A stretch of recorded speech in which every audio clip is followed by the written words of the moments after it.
Welcome les amis, on se retrouve pour le WWE Info. Et oui, Sioniji est toujours indisponible et donc je la remplace. Et oui, je suis toujours la petite secrétaire. Non, sérieusement, ça me fait plaisir de vous retrouver pour cette WWE Info. Et donc nous allons parler du futur de la WWE, de WWE et NXT.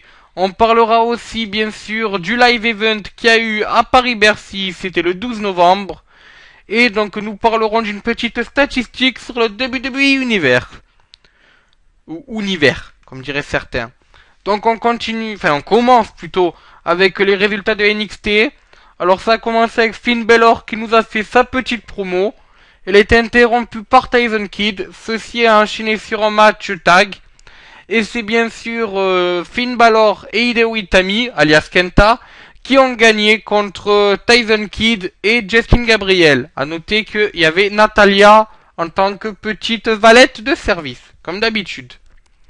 Ensuite, on a eu notre ami Sasha Banks, qui a gagné Alexia Bliss après un crossface. Ensuite, on a eu un match par équipe, mais sans titre mis en jeu. Et c'est les Lucha Dragon qui ont battu Wesley Blake et Bobby Murphy par tombée. Et enfin, on a terminé avec un match entre Adrian Neville et Sami Zayn. Alors le match s'est terminé dans la controverse, mais Sami Zayn a conservé son titre de NXT. Donc je m'explique pourquoi il y a controverse. Adrian Neville, après est-ce que c'est un work ou pas, se serait blessé lors du Alléluia Kick de Sami Zayn et n'aurait pas pu se relever. L'arbitre a alors fait un signe de X afin d'avertir d'une blessure. Sami Zayn est alors allé voir comment allait Adrian Neville et s'est fait surprendre par un petit paquet.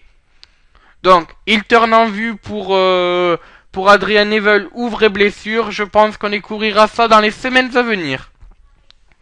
Passons maintenant aux autres, pas au futur, mais plutôt au présent de la WWE, qui était présent le 12 novembre, justement, à Paris-Bercy. Sûrement que certains d'entre vous ont peut-être vu le show. Et donc, sachez que en début de show, on a eu Sheamus qui a battu Luke Harper par tombée. A noter que pendant le match, Eric Rowan s'est pris un carton rouge et a été viré des abords du ring. C'est clair, net et précis. Ça rigole pas, hein? Non mais, c'est comme tous les arbitres de toute manière. Quand c'est Paris, c'est carton rouge. Demandez Imboula. Enfin, on a eu Jack Swagger, accompagné de nous, les Popol. Zeb Colter qui a battu Curtis Axel. On a eu Seth Rollins qui nous a fait une petite promo à la Mr. Money in the Bank. On a eu Pepito, Granola et El Torito. Ou plutôt, Los Malteres.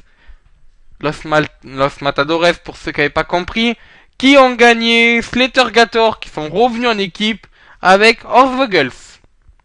Une victoire très très facile, j'ai envie de dire, hein. Non mais oh. Ensuite, on a eu donc le Big Show qui a battu par disqualification Rousseff après l'arrivée de Mark Henry. Liliane Garcia nous a présenté Philippe Chéreau et Christophe Ajus, bien sûr. On a eu un match handicap des Divas. AJ Lee a battu Nikki, Bella et Paige. Alors Brie devait à la base être la coéquipière d'AJ Lee, mais Stéphanie